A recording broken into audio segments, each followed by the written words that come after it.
KPBS On Demand is supported by Splatero, helping homeowners pay off debt by offering streamlined access to your home's equity with no additional monthly payments or new debt. Splatero provides a lump sum payment in exchange for a share of your home's future value. Pre-qualification is available at splatero.com. There's a lot of inertia at Caltrans around widening the system.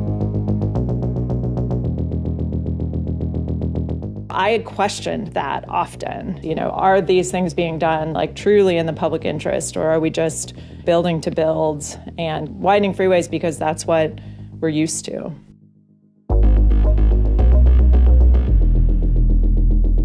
From KPBS in San Diego, this is Freeway Exit. I'm Andrew Bowen. On September 14th, Jeanie Ward-Waller was handed a letter from her boss at the California Department of Transportation. The subject line read, "Notice of Career Executive Assignment Termination." She was being fired. About a month prior, Jeanie had started speaking up to her superiors about a freeway project Caltrans was undertaking west of Sacramento. She felt the project was using maintenance funds to unlawfully widen the freeway and shield it from scrutiny under state and federal environmental laws. Jeanie appealed her termination, alleging retaliation and sex discrimination. She's on leave while that appeal is still pending. She also filed whistleblower complaints about the freeway project with the Caltrans Inspector General's office and the state auditor. In a recent op-ed in the San Francisco Chronicle, Jeanie writes that Caltrans needs a total overhaul, and it's dominated by people who want to maintain an unsustainable status quo. She describes a so-called green ceiling at the agency, where people like her, who want Caltrans to focus less on freeways and more on alternatives to driving, are sidelined and dismissed. We spoke a couple weeks ago. I'm really excited to share this with you. So without further ado, here is my interview with Jeanie Ward-Waller.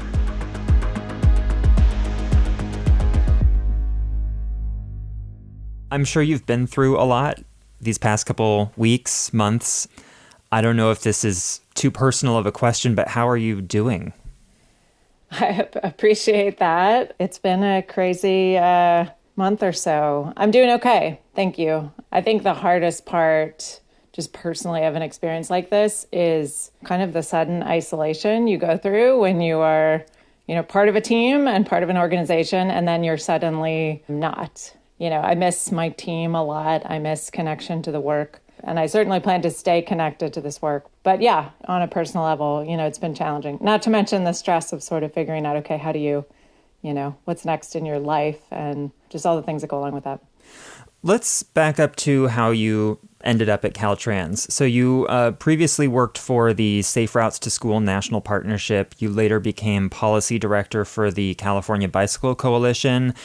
Two jobs that I'm guessing were very much on the outside of Caltrans, maybe trying to push it in a particular direction. So what led to your decision to take a job at Caltrans, and what did you hope to accomplish working from the inside?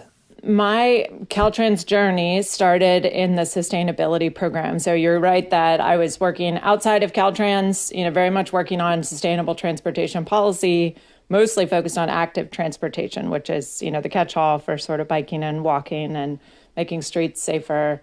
I had a lot of experience working with Caltrans and other agencies in Sacramento and had an opportunity, I think really a unique opportunity to sort of move that work inside of government. At the time, this was 6 years ago, Caltrans was just starting to build a sustainability program. And that grew out of some Caltrans reform efforts that had been led by the transportation secretary at the time.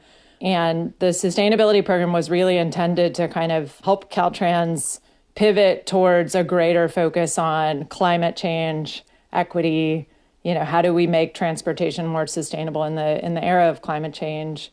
And the deputy at the time, the deputy director of sustainability, her name was Ellen Greenberg, she really reached out to me and said, hey, I need, some strong outside perspective to help build this program.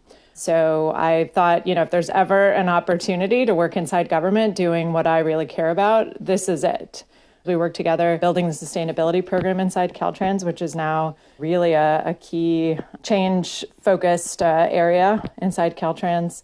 Yeah, and over a couple of years, I really grew in my role into a leader and had the opportunity to promote into an executive job about 3 years ago. Yeah, so you started in 2017 as Sustainability Program Manager. In 2020, you were promoted to Deputy Director for Planning and Modal Programs. So what kind of work were you actually doing on the inside? I mean, it's very broad, especially my deputy role. I actually had 5 pretty major divisions under me in the headquarters in Sacramento, including the research program, including the rail and transit program, including the Division of Local Assistance, which is the division that's responsible for supporting local agencies, cities and counties, and helps them get access to their state and federal funding. So lots of responsibility in that program, but I like to sort of think about it or describe it more generally as the program within the department that's really responsible for looking ahead into the future. Planning, long term for how the state is going to grow, needs to change, needs to respond to things like climate change, which are major challenges, major disruptors to our state and how we live. And then, how the system needs to evolve to respond to the changes coming in the future. And so it really is about setting policy and setting Caltrans in a direction of change, of adapting to the constraints and the challenges in the future. I was vocal about that. I took that job really seriously.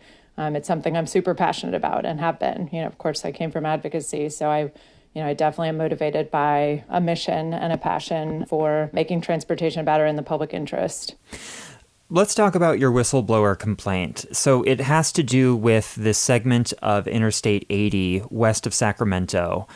And if I could try and boil it down in the simplest terms, you allege that Caltrans is or was using state funds that are meant for freeway maintenance, so just keeping the freeways in a state of good repair, to kind of on the sly actually widen this segment of the freeway with new lanes. Not widening in terms of building a larger structure, but rather repaving and restriping the freeway, taking space from the median and the shoulder to ultimately just add capacity, add additional lanes. And typically this type of expansion would require an environmental impact report that looks at how much additional driving this project would cause and then ways to mitigate for those impacts of increased driving. Am I getting this right so far? Yeah, for the most part. I mean, it's pretty nuanced. So the project is described as a pavement rehabilitation project. So you're right to sort of, describe that as repaving. You're out there fixing the pavement and just putting it back the way it is. In fact, several miles of this 10-mile section that's being rehabbed or repaved is being widened. The pavement itself is being widened significantly into the median to accommodate future lanes. Now, the project cannot actually restripe new lanes. The outcome, finished product of this project cannot be new lanes. But there is a second project, which is in the works, and that is the one that does intend to add new lanes, is doing an environmental impact statement on the new lanes. And the project that is, the first project, the rehab project that's underway, is, essentially paving the way for that second project. And the second part of the concern that I raised is that, under our environmental law, under both CEQA and NEPA, which is the federal version of the California Environmental Quality Act, which requires us to do an impact statement when there are significant impacts, you can't break a big project up into smaller projects to sort of try to hide the impact of what you're doing.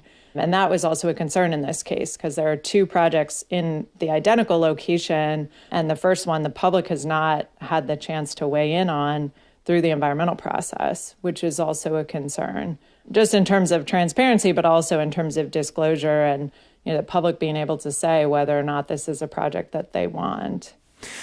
Was this type of, maybe call it fudging the rules to get around environmental laws, something that you ever saw Caltrans doing before you actually worked at the agency?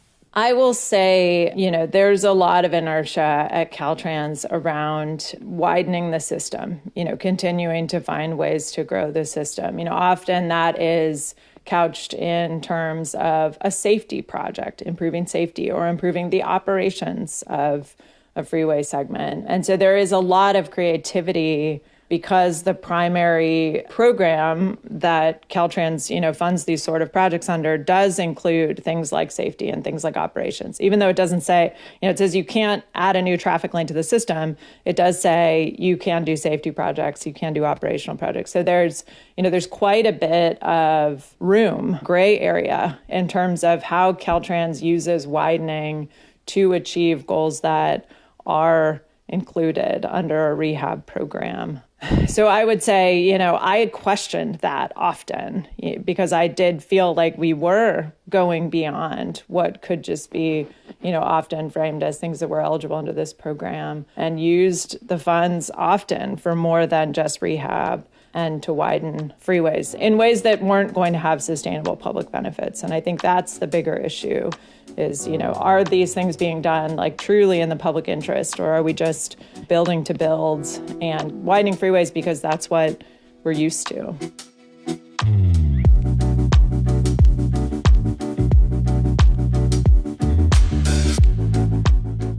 After the break, we talk about the benefits and the limitations of the environmental laws Jeanie says this freeway project is breaking. And we talk about how, despite all our hopes and dreams, public transit does not reduce congestion. Stay tuned.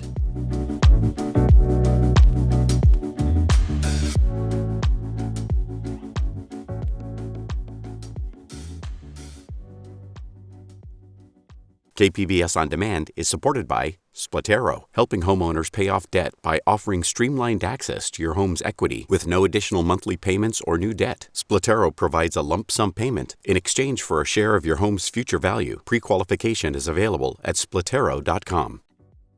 We're back with more of my interview with Caltrans whistleblower Jeanie Ward-Waller. So let's say that Caltrans chose to actually do an environmental impact report on this de facto widening of Interstate 80. Ultimately, what that report would do is just analyze the impacts, but the agency could still make a policy decision about choosing to go forward and widen the freeway. How would an environmental impact report actually make this project more sustainable if it's still fully within Caltrans' authority to just go ahead and widen the freeway? Yeah, you're absolutely right. And I want to make something really clear about what an environmental impact statement does and what the environmental process required under CEQA, under our environmental laws, is really about disclosure and an opportunity for the public to have input to the process. So it's not just Caltrans going and doing a technical analysis and then ultimately deciding what's best. It's Caltrans doing a technical analysis and then putting that out to the public and letting the public know this is the impact of a project like this. And you also have to look at alternatives. You have to truly entertain, what are other things that we could do out here to make a benefit? And do those have less environmental impact than what might be the preferred alternative? And then give the public an opportunity to comment. And so I think that disclosure, that opportunity for, transparency to the public about what we may do and what the impacts are, and then letting the public weigh in is almost the most important part of that environmental process. In this case, that's part of what I was raising concerns about. We're not being honest with the public about what we're doing out there. There will be environmental impacts from putting more pavement out there, whether or not we ultimately stripe a new lane. And the public deserves to have an opinion about that. And in this case, at least with the project that's under construction today, there was not a disclosure because what Caltrans did was went through an exemption process from doing an environmental impact statement at all.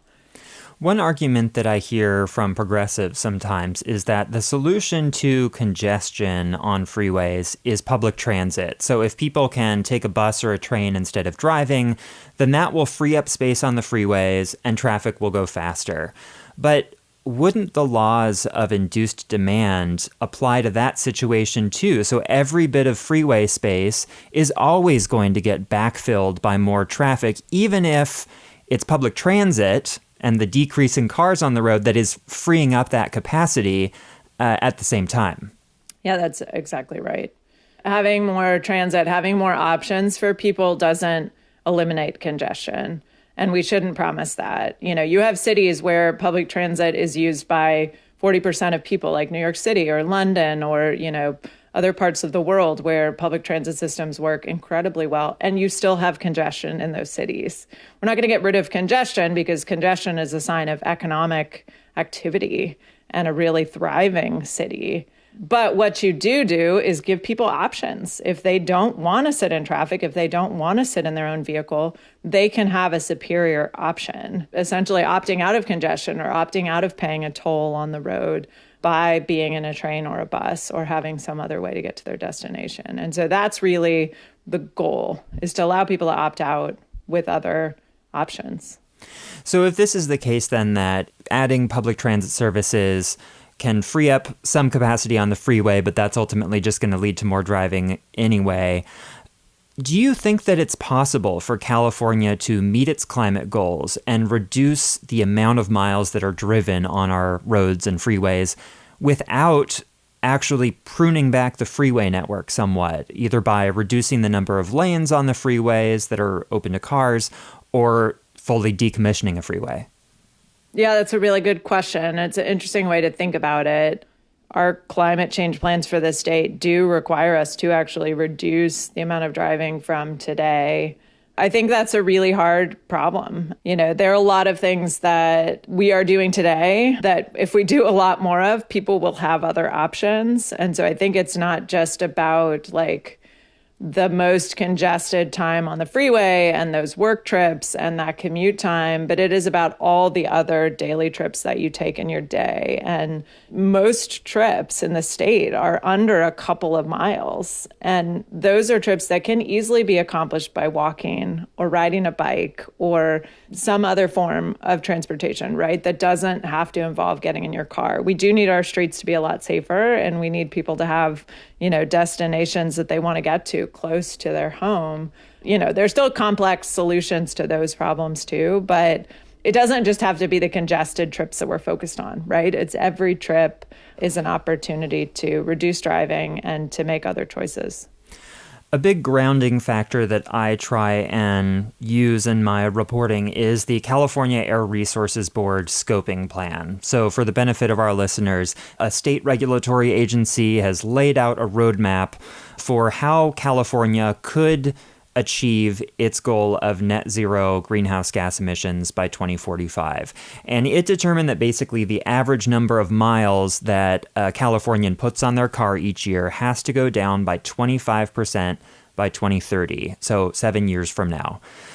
I've said this before on this podcast. I sense a real lack of urgency on the part of pretty much everyone when it comes to planning for, a change of that scale. Do you feel that urgency yourself? And do you think that that urgency is felt widely at Caltrans, particularly among the top leaders? I feel that urgency, but I would say that, no, I don't think most people understand what that means.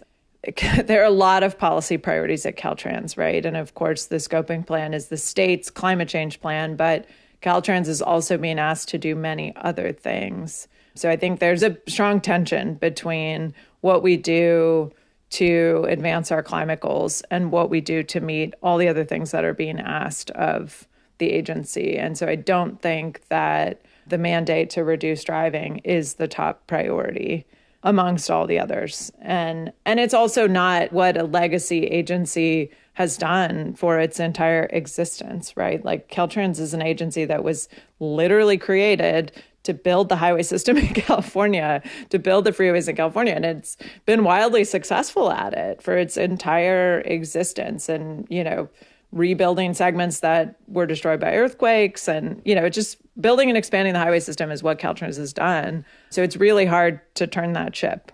And just having climate goals, I think a lot of people can be convinced by the narrative that electric vehicles will probably fix that problem, right? Or we're investing a bunch in transit, so shouldn't that eventually fix it? And the sort of system level understanding of what it is going to take to actually reduce driving, as you're describing, I think is not well understood. There are only a few planners and folks that are really on that side of the agency, as I described, that are looking into the future and understand kind of systemically what the issues are, that feel the urgency. I've learned a lot about Caltrans and the history of the agency since working on this podcast. And one observation that I have is that it seems to be an institution that's historically been dominated by engineers. And engineers have a very particular approach to problem solving in transportation that may differ from, say, an economist or a city planner or people from other disciplines. Am I onto something here? I know you're an engineer by trade. Is Caltrans run by engineers? And if so, do you see that as problematic? Well, yes, you are definitely onto something. And yes, Caltrans is run by engineers. So short answer is yes to all those things. I think just to get inside the engineer brain a little bit, engineers are trained to first thing you do is you put boundaries around your problem. What is the problem you're trying to solve? Let me draw boundaries around that. And historically, you pick your post miles, right? You pick a little segment of freeway, mile 1 to mile 3. That is where I'm trying to solve the problem. That's where I see congestion, or that's where I see a safety issue. That's where the bridge needs to be repaired. And you're not looking at the land use, right? That's all just blank space on the map. You are looking at the construction drawings that just represent the physical structure of the freeway. So the boundaries of your problem are very clearly designed, and they're not including the whole system, right? You're not thinking about the reverberating effects of if I fix this one segment where it's congested, am I just going to move the congestion 2 miles down the road? Or how is that going to affect people in the neighborhood right next to the freeway? Those issues, trying to get a lot of the bigger thinking about regional planning and about, community impacts and equity and bigger issues. Climate change, of course, is a global issue. It is the biggest of issues. Getting that into the engineering mind is really challenging. And it takes a total rethink. And there's a movement around something called a plan-gineer. A lot of people increasingly will say, I am an engineer by training, but I think like a planner, or I've also been educated as a planner. I understand both sides. I can speak both languages. And I think that is super important, that people can do both. Engineers, I think, are, and I, like you said, I am one. I trained as an engineer. I worked as an engineer early in my career. I understand how engineers look at problems, but it's holding us back. We've got to be much more systems level thinkers with our transportation system today. And there's a lot more we can do to optimize, and make the system more efficient and more effective at moving people that don't require, the civil engineer builds mindset, which is totally trained to just build more and build bigger.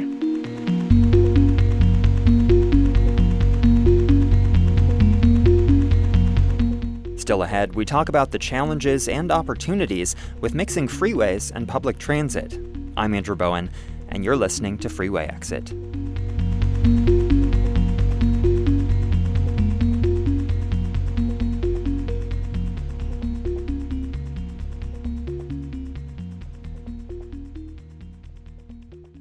KPBS On Demand is supported by Splatero, helping homeowners pay off debt by offering streamlined access to your home's equity with no additional monthly payments or new debt. Splatero provides a lump sum payment in exchange for a share of your home's future value. Pre-qualification is available at splatero.com. We're back, and here's the rest of my interview with Jeanie Ward-Waller. The most recent episode of Freeway Exit was an interview with the outgoing District 11 director, Gustavo Gallarda. And one thing that he said is that we need to get better at integrating the freeway network with public transit. This is hard for me to kind of just accept at face value because we have a lot of transit stops in San Diego that are right next to freeways, or even, on top of a freeway.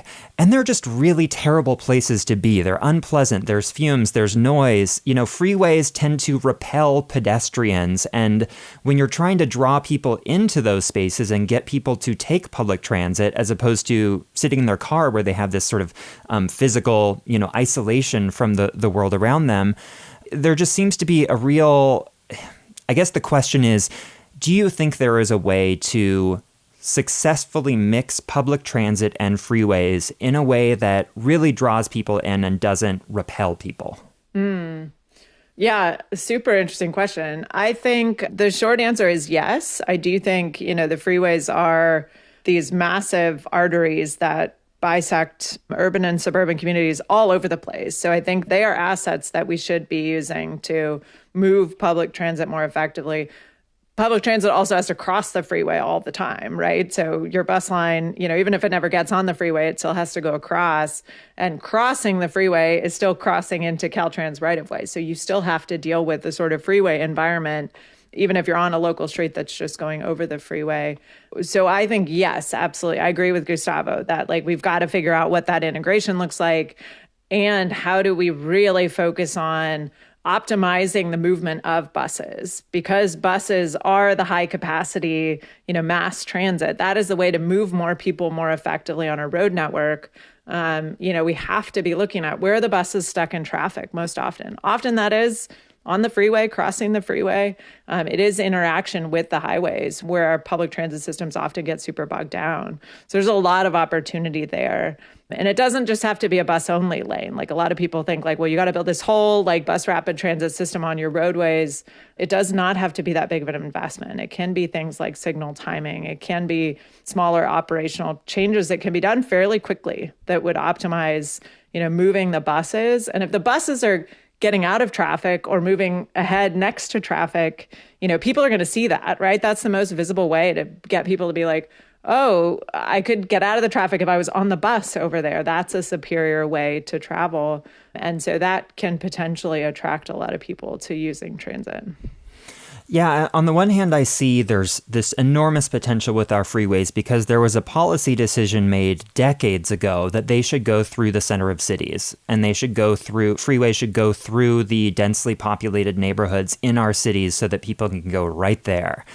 Obviously, that created a lot of social and environmental problems, displacement, leaving people with horrible pollution and noise and all these types of quality of life impacts.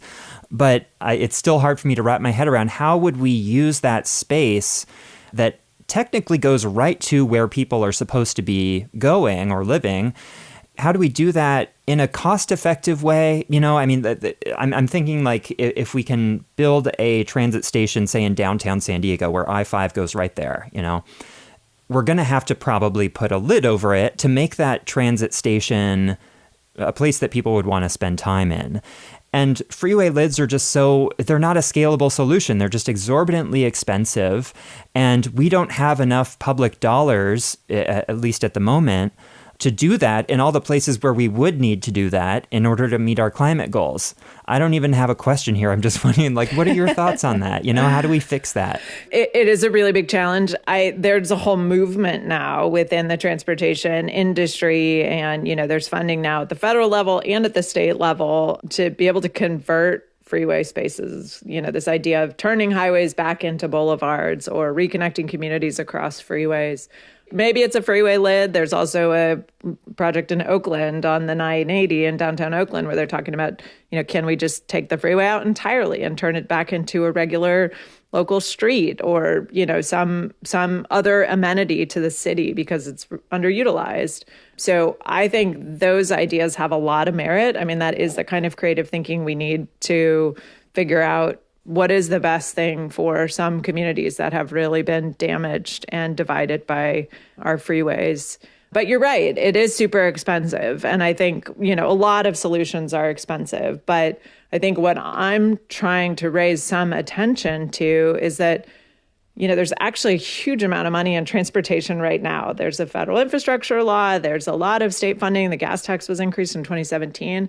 We have got to make sure that that funding is being used for its intended purpose and as efficiently as possible. And there's a lot of money that I think could be used better, used more effectively for just the kinds of things you're talking about, or for improving public transit, making it more convenient, making it more frequent, making our streets safer for walking and biking. There's fairly simple solutions, just making the sidewalk networks better and making bike paths that don't have to be super expensive, don't have to be a freeway cap, that still give people, alternatives for some of those short trips. So I think there's a whole lot of things that we could be doing that don't have to be at the scale of a freeway cap, but that can help people, choose to travel differently. On that note of spending dollars most effectively, There have been a couple of efforts in the state legislature to require Caltrans to align its spending with the state's climate goals. And the last bill that I can recall on this topic was vetoed by Governor Newsom with the justification that Caltrans is essentially already doing this, or it will be soon. Is that true? Is Caltrans aligning its spending with its climate goals? I mean, we're trying. I was trying, certainly. There are a lot of things in the works, and there are a lot of sort of policy level changes that are being made that I think are very slow to work their way through the system. And so I won't say today that like every transportation dollar we're spending is aligned with our climate goals. I think that would not be true. But I think, Caltrans is making efforts to move in that direction. But those efforts require people like me who are willing to push really hard.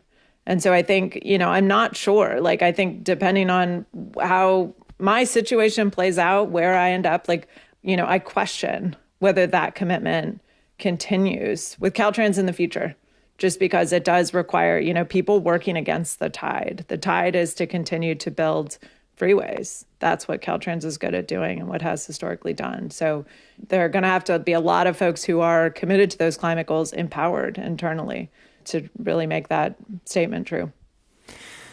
What have you learned since going public with your claims? I've learned that there's a huge amount of interest in this issue. I think just the media inquiries that I've received and the opportunities I've had to sort of tell my story I've been pleasantly surprised that there's a lot of interest. This is an issue that I think people are interested in and care about a lot. And I don't think we've done a good enough job of educating the public and being out there and telling this story. So I really appreciate, having this conversation with you and kind of going in depth on some of the issues because they're complex. They're not straightforward. And you can't expect, everyone every day interacts with transportation. Everybody has sort of their, behind the windshield theory of what you can do to make transportation better. But the reality is that you need folks who really have expertise and passion to be out there, helping the public understand what the real solutions are. And so I'm pleased that there's really been an audience and an interest in the issues that I'm fighting for. And yeah, I hope that it helps us make some progress.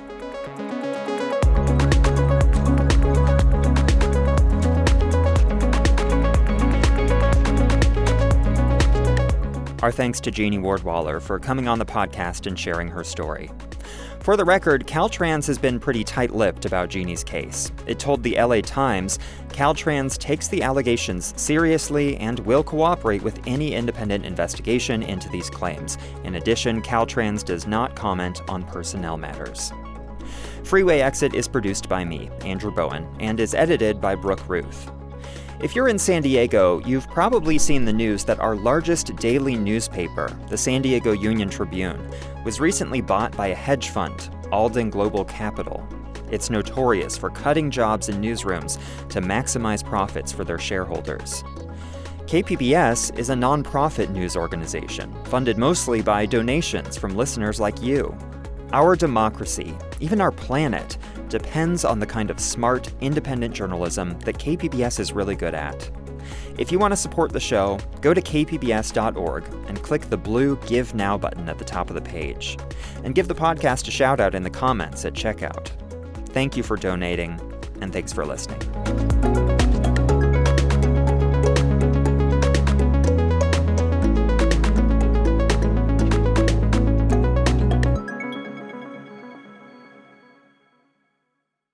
KPBS On Demand is supported by Splatero, helping homeowners pay off debt by offering streamlined access to your home's equity with no additional monthly payments or new debt. Splatero provides a lump sum payment in exchange for a share of your home's future value. Pre-qualification is available at splatero.com.